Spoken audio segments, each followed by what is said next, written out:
हम generally allopathy, homeopathy और आयुर्वेदा इन 3 faculty पे फ़ोकस करते हैं।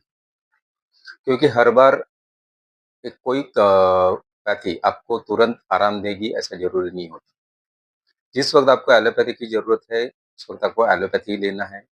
जिस वक़्त आपको होम्योपैथी की ज़रूरत है, आपने होम्योपैथी को उपचार की चिकित्सा पद्धति को मानना चाहिए और उसका उपचार करना चाहिए। जिस वक़्त आपको आयुर्वेद की ज़रूरत है, अपने आयुर्वेदिक पद्धति से उपचार करके आपको ठीक होना है। तो क्यूरेक्स में हम क्या प्रोवाइड करना चाहते हैं? बहुत सारी चीज़ें ऐसी चल रही है कि बहुत सारे लोग ट्रीटमेंट लेते रहते हैं। ये 2-4 महीना, 6 महीना, 8 महीना, तरह-तरह के इलाज कराते हैं और बाद में वो बीमारियाँ होती है हो जाती है क्रोनिक डिसीज़ेज़। क्योंकि वो पुरानी बीमारियाँ बन जाती है, तो उसको ठीक करना भी उतना ही मुश्किल हो जाता है।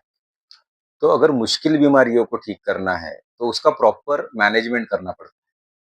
क्योंकि ये ऊपरी-ऊपरी तरीके से इसको ठीक करना इतना आसान होता नहीं है। जितना अपने को दिखता है कि कुछ गोली खा लेंगे तो ये ठीक हो जाएगा।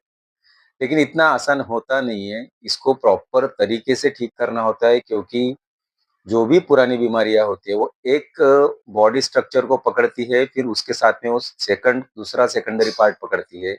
ऐसा करते-करते वो नए-नए डिसीज़ेज़ को जन्म देती है।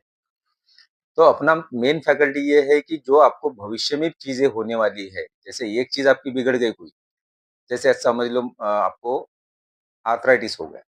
आर्थराइटिस का मीनिंग है कि घुटनों में दर्द है या छोटे-छोटे उँगलियों में दर्द है या आपके मणिबंध में तकलीफ़ें है, कमर में तकलीफ़ है, गर्दन में तकलीफ़ें है, शोल्डर में तकलीफ़ें है। तो पहले-पहले तो आपको लगता है कि चलो थोड़ा-सा दर्द ठीक हो जाएगा। आप दवाई लेते हो, ठीक हो जाती है।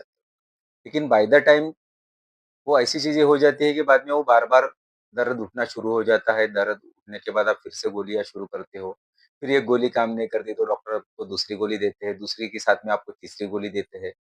ये जनरल तरीका है और ये नॉर्मल तरीका है, इसमें कुछ मैं गलत है ये ऐसा बोल नहीं सकता।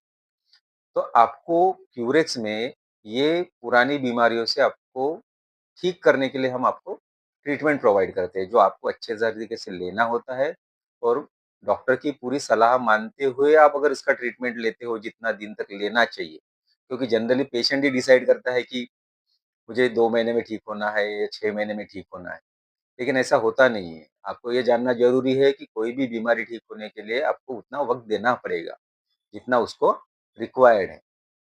तो हमें कॉल कीजिए, हमसे कॉन्टैक्ट कीजिए ताकि आपको हम ठीक कर पाएँ। Thank you so much.